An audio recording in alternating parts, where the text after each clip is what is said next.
Welcome to another episode of the Legacy Builders Podcast. I'm your host, Kyle McGee. Today, super excited for today. Got a good friend of mine, Tyler Gross. Tyler's a local lawyer, real estate developer, entrepreneur, connector. He's a partner at Gross & Schuster and co-founder of both a Happy Haven and Gulfside Custom Cabinetry. Tyler, welcome to the show. Kyle, thanks for having me on. I've been listening, and it's been a super powerful podcast. You've had some really quality speakers, and I've learned a lot. So I'm happy to be here today with you. Yeah, absolutely. I appreciate the feedback. And I know that this episode is going to be packed with a lot of wisdom, and I'm excited to peel back a little bit. Tyler and his whole family, really. I mean, the Gross family I have a lot of respect for you, your siblings, your parents, extended family. The Grosses are great people. So yeah, super excited. So to get going, I'd really like to start for you just to tell us a little bit about your background and what you got started on in your career and where you're at today. Yeah, born and raised in Gulf Breeze. 2 weeks after I was born, my parents moved into the house that they still live in today, and that went through Gulf Breeze Elementary, middle, and high school. After high school, I went to Florida State and graduated from Florida State with a business degree. And subsequent from that, I graduated from Florida State Law School in December of 2013, moved back to Pensacola, kind of knew that was something I always wanted to do, and started my adult life here, and took a job as a government lawyer, making very little, and bought a little home in East Hill, and we began renovating that, and that's kind of really what kicked off the real estate journey for me. But we've been involved in many different projects at different levels, doing a wide variety of things, and we've expanded that more recently, and we're continuing to develop and grow and learn and just see where that's going to take us. Yeah, no, that's awesome. And I definitely want to go deeper, and we will go deeper in this conversation in your career because you have so many damn different things going on. You're active in your law practice, and you're an active real estate investor, developer. You have all kinds of things going on. Before we go that route, I'd like for the listeners, if you could share a little bit, and I want to peel back a little bit about the layers inside of Tyler Gross. So if you would, take me inside your mindset. What is your approach to business and life in general? It's funny, every year with my wife's family, we get together around Christmas time, New Year, and we always talk about what's our word for the year going to be. And every year we would change it. It would be something like healthy or focused or something like that. And one year my word was committed. And I can't remember what year that was, but it was probably 4 or 5 years ago. And since then, that's been my word. And it's just something that stuck by me. If you look at my social, it's on there. If you look at my Peloton account, it's on there. It's just something that really has resonated with me.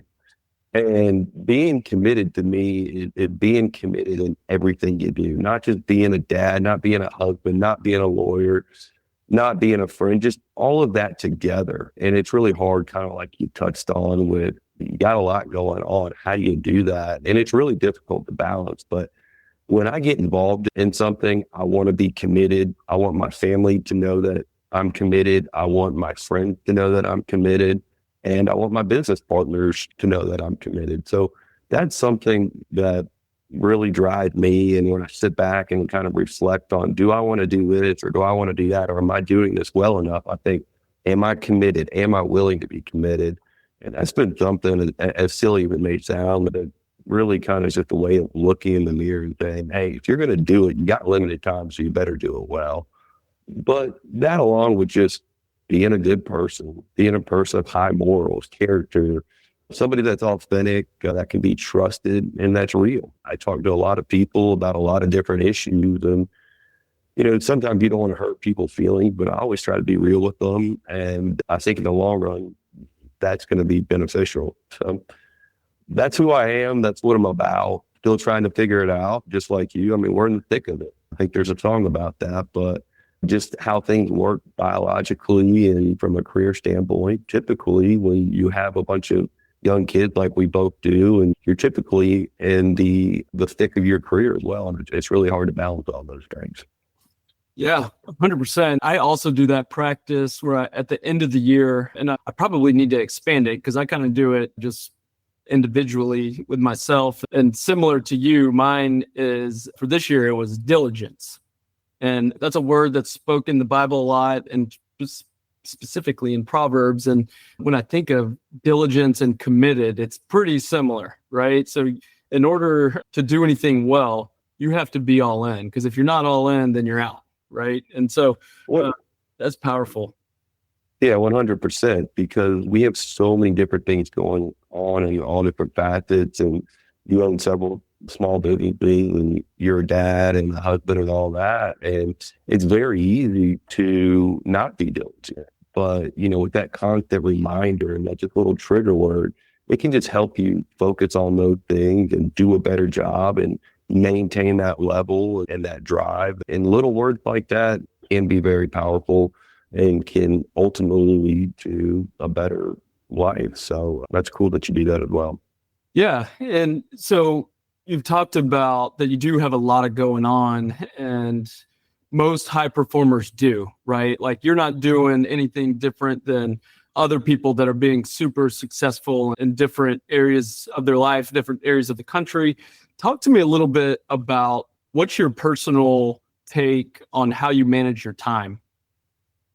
Well, it's incredibly hard. And I think, all of your guests have alluded to that, and everybody has different ways of managing that. And you've had guests on at all different levels of their life. So when you're at our phase of life, it's just much more difficult. And for me, I want to be present. And I think Mr. Cox spoke about that. He said, we don't have a PTO policy. If your kid has something that's important to them, you need to be there. And that really resonated with me because that's what I do. I try my best not to miss anything.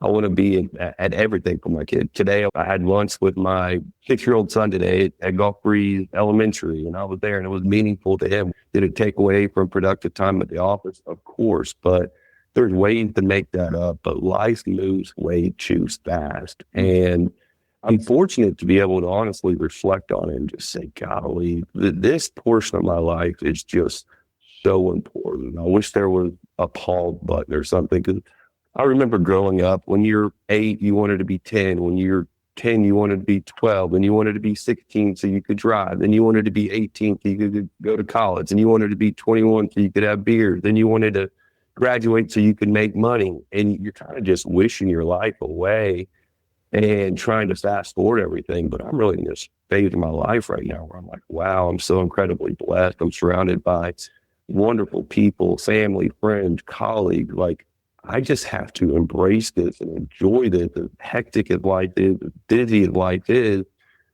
I'm able to sit back and just say, wow, this is special. And you have to make time for that. But when you make time for doing that, it comes with sacrifice.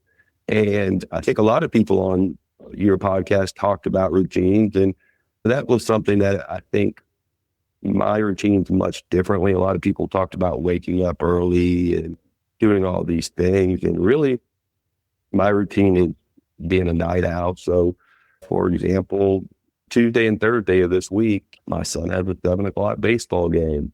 We get home at 9:00, we're getting them showered in bed. Well, then that gives me downtime to do what I need to do. So from 9 to 12 or 9 to 1. And I'm not saying I do it every night of the week, but there's multiple nights of every week where that's when I'm getting my productive work done. And it's a quiet time for me. It's a time where I can stay laser focused on tasks that I need to devote significant time to.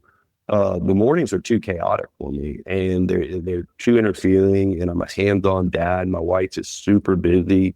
We have 3 kids at 3 different schools. So you never know what time they're going to wake up in the morning. So when you're trying to be productive in the morning and you're trying to get kids ready for school and managed, that can be really disruptive. So for me, the nighttime has just been a much more beneficial time to really focus in and get ahead and focus on the task that I can without interruption. Yeah, and that's powerful for people to hear, because what works for somebody isn't necessarily work for you, right? So you've got to figure out what works for you and what stage of your life with what you've got going on, family, I think there might actually be something in your genetic makeup too. Like I love mornings. I played pickleball with your brother the other day and I didn't get home till like 9:45 and went to bed at 10 and I was ruined. Like I'm a 4:30 in the morning guy and in bed at 7:45, 8. Like night times don't do it for me, but you find out what works for you and you lean into that just because someone else is doing something. Nathan Cox, you mentioned him. He's waking up at 3 a.m. back in the day. Like that doesn't work for everybody, right? So figuring out what works for you and leaning into it, not doing something just because someone else is doing it. That's right. And I've tried it. And I still get up early whenever I'm not staying up super late. I'm not blessed with that genetic gene where you don't need X amount of sleep. I mean, I still require sleep and things like that. And I don't want to deprive myself of that. But I'm still up. I work out 3 days a week at 6 a.m. So I'm up at 5 having the coffee and getting ready for that. But it's a little different if I have kids interfering with my workout as opposed to work. And there's just some things, especially with my legal work, that I really have to devote several hours to. And just, I mean, like you said, it just makes more sense to do that at night. And everybody's different, but you have to find out, like you said, what works best for you and how you can squeeze that in at a time that works where you can still be there for your children and your family. Yeah, I'd like to go a little deeper on something you shared a couple minutes ago about staying in the present, how fast life goes. And I think we share a similar sentiment and we're blessed in the aspect that we realize it, but it's one thing to realize it. And it's another thing to be fully present. And truthfully, I struggle with this because I am ambitious and I do want to do all these things and I have a lot going on and deadlines and work and all this stuff. And yes, I get home every day at 4 and I put my kids down at 7. So I've got 3 hours at home, but I'm struggling to like when I get home, like to be fully locked in and engaged. Is there something that you do that when you are where your feet is at, like you're actually able to 100% lock in? I mean, you saying lock in with your family? Yeah. Yeah, I mean, putting down the phone is the easiest thing, and I'm guilty of it. There's just too many things that can be done on your phone. I mean, you could be writing contracts, you could be answering emails. There's just so much there, and it's always pinging and buzzing. So if you really want to get disconnected, I think putting away your phone is just the best way to sit there and really have some quality time with your family. And look, I am very guilty of not doing that. But when I do that, I do think that it is much easier to be present and be there and have those special moments and memories with your children. Yeah, 100%. The phone is a super blessing and a curse for sure. Talk to me about I mentioned earlier, you have a great family. Tell me about who's had the greatest impact on you in your life to date. Yeah, that's so tough to say. And honestly, I kind of reflected on that in like 30 minutes before this meeting. I was like, I bet you can ask me that question. What am I going to say? And people always ask that question, but it's easy just to pick somebody out, this person. But truthfully, there's been so many people. There's just been so many people. And I'm not afraid to go. And I know you aren't either, because you call me about stuff. I call you about stuff. I mean, that's just the type of person I am. And I'll reach out to whoever knows the most about a specific issue or has experience. Like, I'm not afraid to say, hey, man, I don't know this. Can you teach me something? Or what do you think about this? And I'm blessed with friends and family and colleagues that are willing to share their knowledge with me. And I think just a collection of the relationships that I have across the board, people young, people old. I've just had so many different mentors, people that have been so influential in my life. And I think by me just saying, hey, this one person is really the person, would kind of be discrediting a lot of the other relationships that have really helped propel me in my career and just make me a better person. And there's some people that have helped me more personally than professionally and vice versa. And maybe some people more legally than in the real estate world, but I'm always a soundboard for others. And I have a really solid group of people that are always willing to answer the phone and be a soundboard for myself. And that is just so incredibly important. You have to use those relationships if you really want to be a high performer and succeed at the highest level. Yeah, I want to highlight what you just said. Don't be afraid to reach out to people that you either admire or respect and ask, like literally ask, because we have these limiting beliefs that they're going to be like, oh, they're going to put me off, or they're going to think this about me.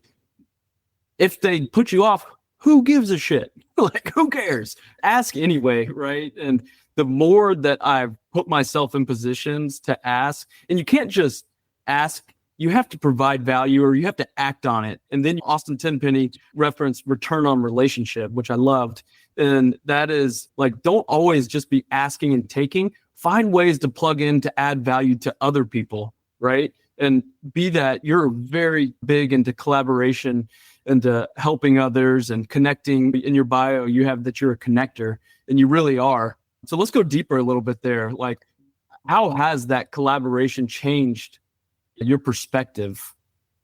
Yeah, I think a lot of people are nervous to reach out, like you said, but I think when you reach out, you need to have at least some sort of base understanding or attempt to understand whatever you're calling about. Not just, oh, well, I can call him and it's just easier and quicker to do this. I think you need to say, hey, I admire you as a person and your specialty, and here's what I've done, and I'm still having difficulty. Would you be willing to sit down or talk to me about this issue when you have a moment to do so? Like, I get those calls. Those calls, to me, those aren't inconveniences. Those are compliments. That's somebody saying, hey, I look up to you. I think you're doing a really good job at what you're doing. And once you start having those conversations, there's a lot of beneficial, mutualistic opportunity that typically grow. I think talking to specialists and collaborating is so important in every single business. And there's too many business people out there that don't want to collaborate. They see you as a competitor, but really, I think the collaboration in any industry is going to improve the bottom line and the end product across the board. And once you understand that, I think people really appreciate and value collaboration. So that's something I'm doing in every industry and every space I'm involved in. I'm constantly learning. I'm constantly calling people and trying to improve my craft. So I think collaboration is just vitally important to success. Yeah, and I don't want people to take that the wrong way, because I think there are a lot of people that reach out. And once you start getting any level of success, there are a bunch of people that reach out, but there can be people that reach out the wrong way. And I can't think of any like specific time here recently, but I know of people in the past that reach out and it's like, I don't got time for this. Like, it was like, hey, I want to pick your brain on something. It's like, no, I don't. I'm sure you do, but I got shit to do. So like, I think how you go about it is also extremely important. In order to collaborate and have that mutualistic relationship, there has to be a benefit to both sides. I call myself a quote unquote connector, but I'm not going to connect anybody. I don't care if you're my best friend. I don't care if you're my wife, my son. I'm not going to connect anybody unless there's a mutual benefit. And if there's not a mutual benefit, or I don't think the relationship's not going to work, then I'm not going to go out of my way to make the connection. Because once you insert yourself into those relationships and you attempt to make the connection, that's also attaching to your name and to your reputation as well. So there has to be value on both sides when you're collaborating and working with other people. And it doesn't matter if it's business or personal relationships. I think adding value on both sides is extremely important. Yeah, 100%. So let's transition the conversation and go a little bit deeper in your career. So you said that you got your law degree, Florida State, go Noles, and then you went to work for a public defender. Yeah, that's right. And even taking it back just for my real estate journey, I guess, my first real estate job was in 2008. I just finished my freshman year at Florida State, and I was starting to get into the more specialized classes in the business school, real estate and all that. And I went over and worked for some very special people at Levin Rinke who were knowledgeable and took me under their wing. And in 2008, that was a very difficult time in the residential real estate market. So it was a great learning experience. The market was so much different than what we came into post-graduation and things like that when I moved back. But I think that was really my first foot in the door in the real estate, and that was certainly influential. And then the next phase or influential part of my real estate journey would be my junior year of college when me and two of my buddies that both went to Gulf Breeze, we were all going to move into a 3-bedroom house. And then I get a call from my brother, and he said, hey, I'm coming to Florida State Law School. We need to find a 4-bedroom house. All of a sudden, everything's rented up. My dad's in town. He says, well, why don't y'all consider buying something? Well, we didn't know anything about buying real estate, but we walked around, saw a couple of houses. Next thing you know, we own a house. And that house turned out to be my worst real estate investment. It was a nightmare. And while I'm in college trying to have fun, I'm trying to manage this, the repairs, the property taxes, dealing with the rent, all the other stuff that comes with home ownership. I mean, and this house just had everything wrong with it. So being in college and learning that and then having to unfortunately hold on to that property to attempt to break even just taught me so many invaluable lessons about real estate and property management and what to look for when purchasing properties and so on and so forth. We eventually sold it and lost a little bit, but fortunately, that's the only property we lost on. And I think because we did so bad and we had those experiences on that property, that it has certainly been beneficial for a lot of our future endeavors. So before we go forward, can you go a little bit deeper on why it was a bad deal? Well, it wasn't a great area, first off. It was over by Godby High School. There was a lot that needed to be done. I call it pig with lipstick. I know some people in the real estate world use that terminology. There was a lot of repairs that needed to be done. We didn't really do anything to add value to it. We were basically breaking even. But one of the things we had an AC unit go out. It was just an older house, like a 1950s house. Those things just require a lot of maintenance, and things happen. Not only that, probably the worst thing about the whole home was that we had all these trees. We probably had 30 trees across the property, and probably 8 of them fell. And we're just struggling to basically break even on this thing. And every time a tree falls, depending on where it lands, it's a couple of grand here and there. And there's just different things that came up along the way that were unexpected. And we thought it'd be something that would be cool, and it ended up being a major labor of love. And so a lot of people would stop right there. Like they bought a house and then they thought that they were going to get and love real estate. They bought a bad house, bad deal, all the things went wrong. You didn't stop. Why and how did you keep going?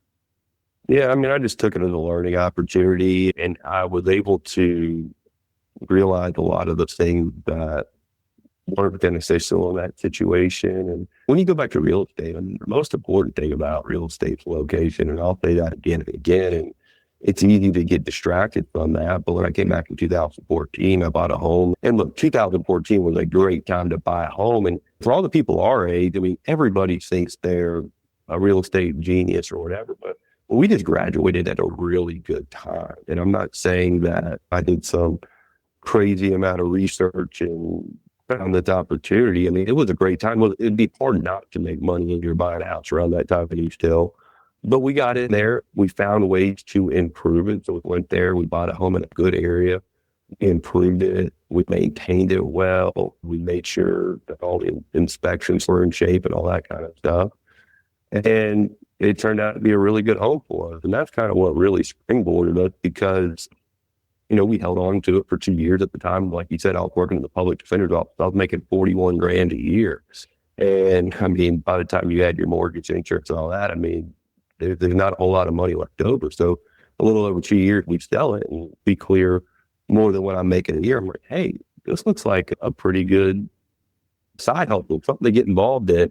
And that's where things kind of started morphing, and that's where A Happy Haven was born, and that's where we started building homes for ourselves and investment homes. But before we even got to that point, we still didn't really have a whole lot of money available. So we buy and improve and flip land. So we make $5,000 or $10,000, $15,000 a year. And I'm like, this is sweet. If I make $10,000, that's 25% of what I'm making as a lawyer grinding every day. And then I see, well, who did I sell that to? And then 2 years later, I see a house going up and then selling it and making a lot of money. I'm like, well, man, maybe I should have done that. And that's when I started really researching. That's when Zillow and all that stuff and everything about homes just became much easier to research. And I started talking to people and collaborating and developing relationships. And it kind of just happened organically over a period of time. And it's been super fun, super rewarding, and totally changed the trajectory of our family's lives for sure. What was the first project that A Happy Haven did?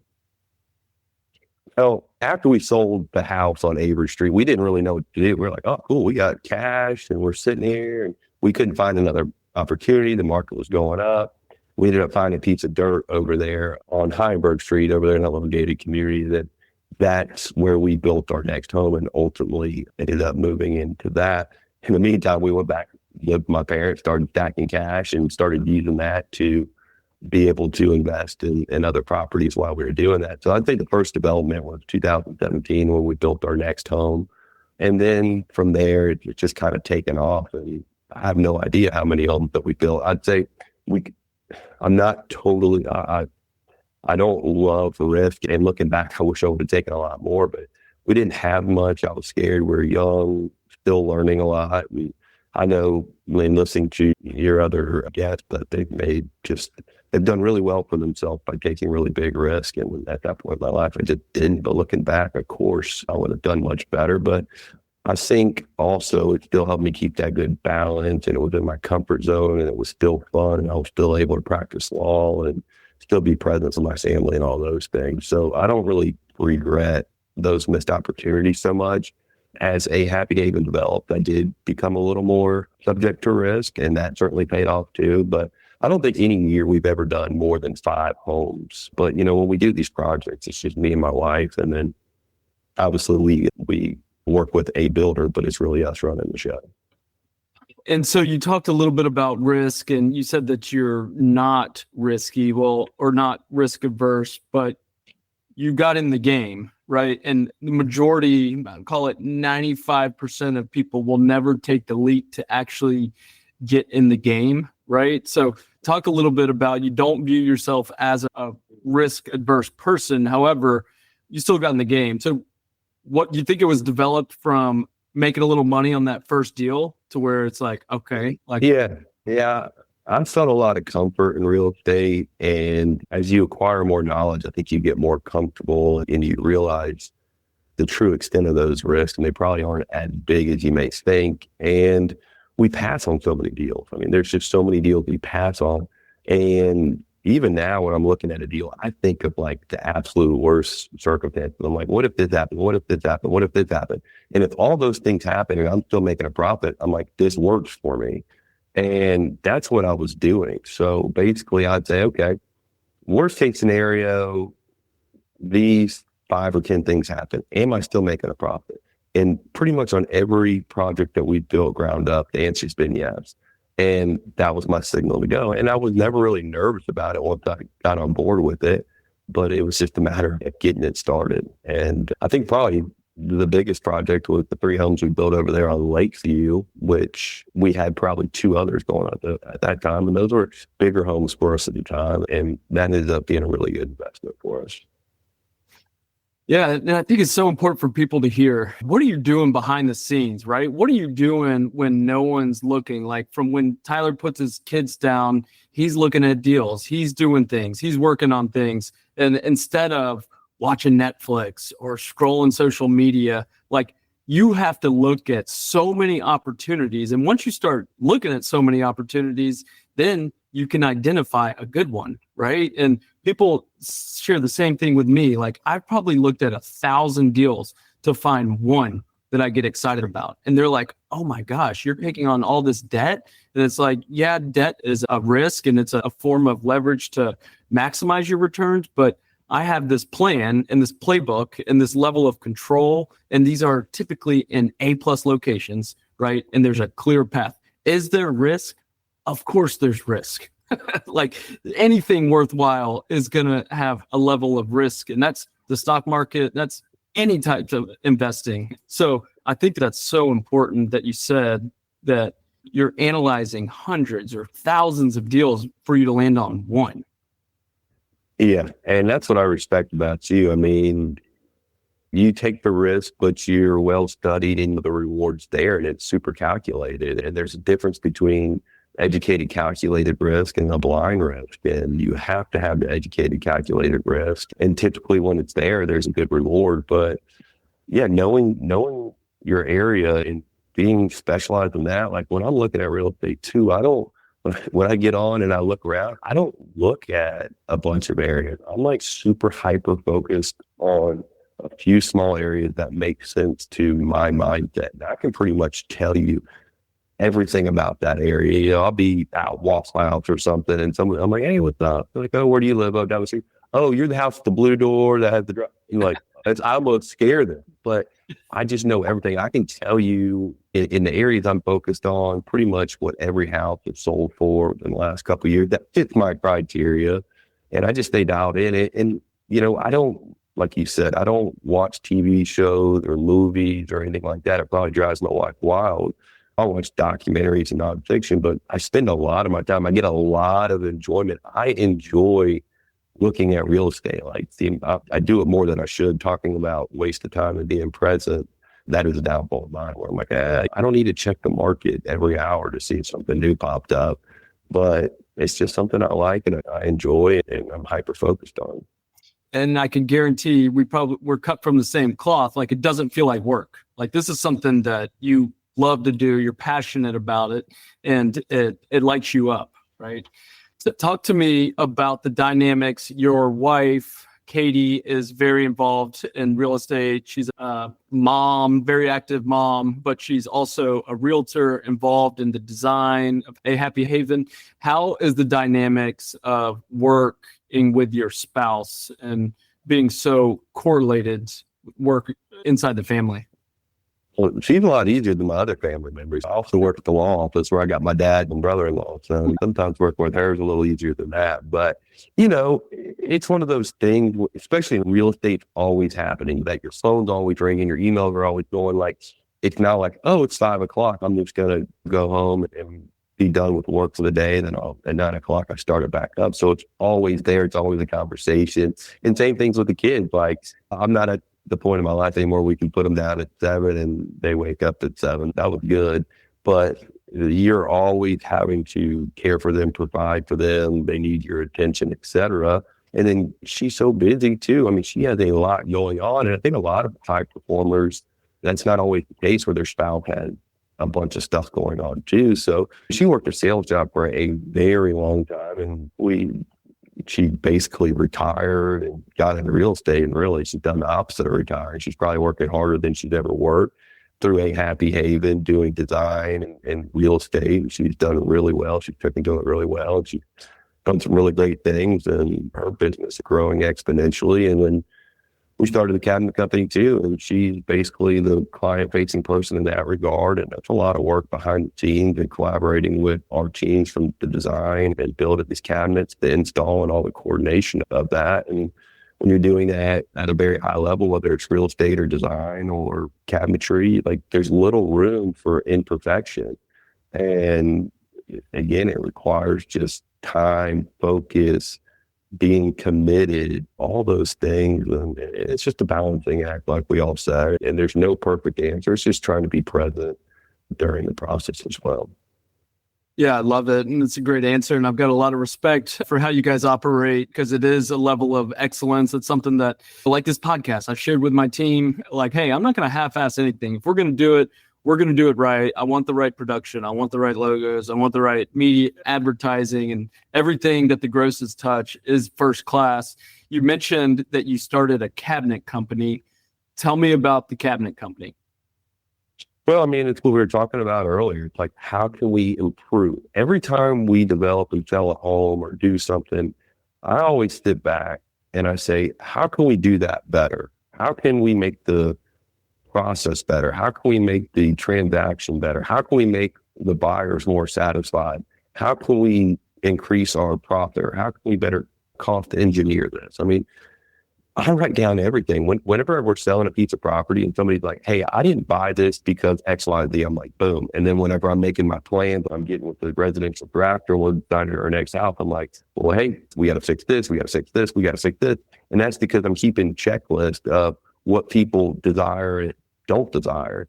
And I think that is just so important. And then when we got to the cabinetry phase, I just wasn't 100% satisfied with the high-end cabinetry option. And I didn't really know what I was going to do. I mean, believe it or not, when we build our houses, we pick out about 95% of the stuff before we even start. That's kind of hard to do on a custom home. And I know these aren't true custom homes, but that's the way we build them. And we pick out everything from trim style to trim color to walls to countertops, cabinets, you name it, toilets, hardware, towel racks. I mean, the list goes on and on. It's a lot of work to do on the front end, but it makes the process much easier. So when we got to the cabinetry phase, it was just a matter of, we didn't find the perfect fit. We started collaborating with the people out of Nashville, again, trying to improve on our home plan. Then we connected to somebody on Instagram who was a designer. We started working with them on a bunch of jobs and made some relationships out of Nashville. So she was going to help us out with our house that we were building on Sunset. And she was flying into town and she texted me like the day before. And she's like, hey, I'm bringing Shane. And Shane is our partner at Gulfside Custom Cabinetry. And I was like, you don't need to bring Shane. Like, I don't want the hard sell. I don't want to have to deal with that. That's just kind of awkward. I'm not going to use somebody in Nashville. That's not going to make sense. I don't even see how that's going to work. Next thing you know, I'm going to pick him up at the airport, and there's Shane. I've never met him before. And he comes over to my house, and he starts walking around, and not saying a whole lot. And next thing you know, I mean, we get to talking. We have totally different backgrounds. I mean, he came from nothing. He was one of 9 or 10 kids and dropped out of school when he was in 6th grade and just always a blue collar guy. And my background was much different than that. And we just really connected. And he had a lot of those same things that I desired in a sub or a business partner. And I said, okay, let's do it. And that whole process went so smooth. It was seamless, on time, on budget. All the promises were fulfilled. And you could just tell he was so passionate about his work. And I said, hey, that was great. And we started having people come through the home. And I said, well, maybe I can help Shane out. And I'll invite people like yourself and other builders in the area to say, hey, look, y'all should maybe consider using Shane for your cabinets in the future. And I didn't really think much of it. I never was saying, oh, this is going to be a great business opportunity or anything like that. And a couple of weeks later, he sent me a picture of him on Sunbiz trying to set up a business. I said, well, what are we doing here? And he's like, no, I want to do it. This is the perfect fit. I love Gulf Breeze. I love Pensacola. We just connected so well. I think we can fill a big void in that area and have a lot of fun doing it. And we had a couple conversations and we all decided that it would be a great fit. And from there, that's where Gulfside Custom Cabinetry originated, and we're growing. And it's been a wild ride. It's been a tremendous ride so far, and we're kind of just getting started, really. I thought 2025 was going to be a growing year, but it's far exceeded my expectations, and I think bigger and better things are on the way. Yeah, that's awesome. And I think that there's a couple things that come into mind when you share that story, and it's the heart. Again, first one being, the harder you work and the more times you put yourself in situations, the luckier you get, right? So it's not about luck. It's about work, and it's about putting yourself in the spots.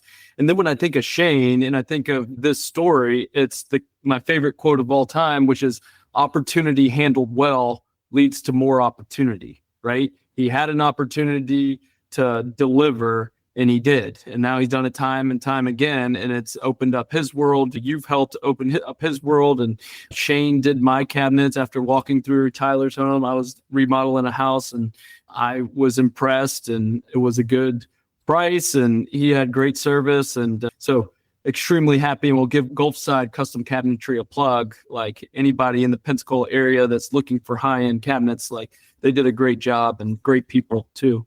So moving forward, I'd like to, there's one actually other question on the professional standpoint. What percentage of your time, because we didn't even touch on this in our conversation, that you are still practicing law every day or every week? I don't know. What is the percent of your time you would say, ballpark, that you spend as a lawyer versus as a real estate or businessman? That's tough because, like you said, when I'm like looking at real estate, in my mind, I'm not really working. When I come to the office and do legal work, I'm working. It's difficult, but I think my answer is actually surprised most people that know me. I would say at least 90% of my focus is on law, probably more. And I think when people look at me just because of what's out there and what's tangible and easily visible to the general public, they say, oh yeah, he's a real estate guy, developer that, has some cases too. But I mean, if you come and you step foot in our office and see the inner workings of how we perform and operate here, it is a completely different beast. We got 5 offices in the Tri-County area, got a huge staff, just been in business for over 4 decades. So it's definitely a lot more of my practice. I know we're talking about real estate, but I know a lot more of my practice is certainly devoted to the practice of law. Well, this is not a real estate podcast. This is a legacy and business and life podcast. So I think I'm just personally interested if 90% of your time is spent on law, this is kind of the active income. And then you take that and you're big into not only real estate investing, but stock market and diversification. Does the law light you up? Do you love practicing law? Yeah. Well, I mean, what I do, I'm a personal injury lawyer, and we couldn't be doing what we were doing now in certain situations. We lose our ability to speak or walk or talk or see, or lose a significant bodily function or something like that. We may not be able to be high performers. The way we choose to live can have a tremendous effect on us positively or negatively. But in the cases I'm involved in, people are being stripped of that due to no fault of their own. And I think that's what really resonates with me. It's not, oh, well, that person has $10,000 or $100,000 in medical bills. It's like, no, this person was robbed of the opportunity to do what they want to do. You and I like playing pickleball or playing tennis or hanging out with our kids. I mean, a lot of people I represent, that's not an option. We're talking about, oh, we're in the most special point of our life that we feel so blessed. Well, that can be taken very quick. It happens all the time. And I'm not undermining anything else that can happen bad to people.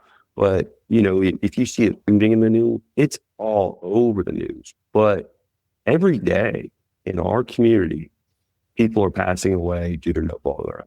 And those are a lot of the cases that I'm involved in. And how can they not resonate with you? Yes, it's very important. And I take a lot of pride and passion in what I do. So do you think you'll be practicing law for your entire career? You think you have a 5-10 year vision of continuing practicing law? This is kind of falls into anything business related. And I'm an open-minded person. Is this the Tom Brady and the Aaron Rodgers approach and the LeBron James approach every year after the offseason? Well, I don't know. I need to reflect and talk to my family. I mean, I'm not going to commit to anything. As long as I'm doing what I'm doing and I'm enjoying it and I have a good work-life balance and I'm committed, then I'm going to do it. And if that's not there, then I'm not going to do it. And that's another reason why I diversify. And like you mentioned, like I have my hands on a few different things, and if opportunity arises and the situation's right, I don't know. I certainly don't have any plans to discontinue doing either anytime soon. And I very much enjoy working with my dad, and it's on the back end of his career, and my brother and brother-in-law. They're tremendous people, tremendous lawyers, and we're close friends. I mean, they're some of my best friends in the entire world, and sharing that experience, and we're involved in a lot of cases together. It's been certainly special to us, and having our kids come up here and just the relationships that we have with our staff. I mean, all of our staff are like family. When Rhett and I came in here, Rhett started in 14, I started in 16. We totally revamped everything. A lot of people say, oh, you just fell into your dad's business and it's been cooking for 40 years and y'all on cruise control. I mean, you look behind the scenes, you look at the numbers, you look at everything changed. And look, I'm not discrediting anything he did, because he built a tremendous foundation. He's had a phenomenal career. But there was a whole lot of change that's occurred over the last 11 years. And I think it's been impactful and influential for our clients, for our staff, for everybody that's affiliated or works at Gross & Schuster. So that's something we're very proud of, and we can continue to do. We always have to get better. If you aren't open to getting better and you become complacent, you're going to get worse. It's just what happens, and you have to be open-minded. And I think one of the things that irks me the most in any sort of business is when people say, well, I've been doing it this way for 40 years, or I've always done it. Well, okay, that's good. But experience doesn't mean it's a good experience. You could have been doing it bad for 20 or 40 years. and things change and evolve. The way you build a home has changed a lot in the last 20 or 40 years, right? And if you aren't open to improvement and getting better and learning the new, better, more efficient ways to run your business and perform, then you're falling behind. You're doing a disservice to yourself and to your clients and colleagues. Yeah, if you're not growing, you're dying. And I think it's awesome that you work so closely with your dad and your brother and brother-in-law, your wife on the real estate side. Like, it truly is a family affair. And I understand that comes with challenges, but it's also like no greater blessing. And I think as we take the next step and we have kids and we're thinking about that, like, what better way to set the next generation up to create more opportunity to build on what you've started. So that's cool that you're going to be able to see both sides of it. And similar to me, like, you're able to work with your dad and help grow what he started. And then there's the opportunity that if your kids want to be involved, like, they could come in as well. So that's a blessing in itself. Wrapping up the conversation, couple questions we always like to hit on. Your definition, Tyler Gross's definition of legacy.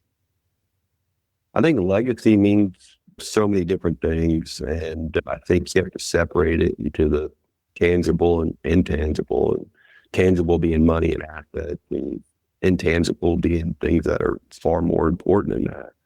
I certainly put a much more significant value on the intangible stuff. Look, it's a tangible nice, sure, it'd be nice to leave your kids some assets and some money so they can build a foundation and provide for their families. But I think in the legacy from an intangible standpoint, your reputation that survives you when you expire. And that isn't limited to just you, it's limited to everybody that you've interacted with or influenced, whether it's your spouse or your children or whatever. And I, again, tie that back to family. And really, if you ask me what's the most important thing in my life, it's my family. I certainly want them to know how much I love them and that they were the focus of my life throughout, and pretty much all these sacrifices were for them. But I also want to ensure that I leave them with a good name. And I think that ties directly into an intangible legacy. I mean, we live in a very small community. When you say the last name McGee or Gross, people are going to probably attach some sort of opinion associated with the last name. And unfortunately, there's some people that are just such good people, and their parents may have done something improper and they don't get the benefit of that legacy. But for people like you and me, I mean, our parents left a great legacy for us, and it's the reputation and how they treated others and their morals and their character. And I think giving somebody a good last name that can be trusted is just so important to legacy. And that's something I certainly intend on doing, and especially in a very small community like Gulf Breeze. Yeah, that's extremely powerful, and it resonates. Your last name is way more important than your first name. Last question, what advice would you give a young, aspiring entrepreneur, lawyer, business person, someone that's young, hungry, ambitious? What advice would you leave with them? Learn, surround yourself with good people, do the right thing. It's never about one deal. People that think they're going to win on one deal by doing something improper are going to lose overall. Do the right thing, learn. There's so many different resources out there. I mean, you can find out pretty much anything, learn about anything online. I do it all the time. I'm like, this guy on Kyle's podcast did this, what's this? The next thing you know, I'm listening to some YouTube video for an hour trying to learn more about it. But knowledge is power, and it's also a way to provide value. And value is so important to your career, your life, and all those things. So I would encourage young people to do that. 100%. That's definitely a reoccurring theme with every high performer, is they are addicted to learning, addicted to growth. Tyler, this has been an awesome conversation. I've got 3 pages of notes for myself. If nobody listens to this, just know that I got a ton out of it, at least. So thank you. If people are listening that want to get a hold of you or reach out to you, want to go deeper, how can they get a hold of you? Yeah. Hey, I appreciate being on the show. It's been awesome. You just are a wealth of knowledge. I mean, just these podcasts have been really influential on me. Like I said, I take it as a compliment when somebody reaches out to me and gives me a call about a certain issue. If you happen to be listening, you have an issue and you think I might be able to help, please don't hesitate to give me a call or an email.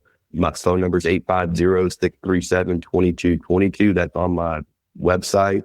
Give my cell phone number out to every single one of my clients. So it's not like it's something I'm trying to hide.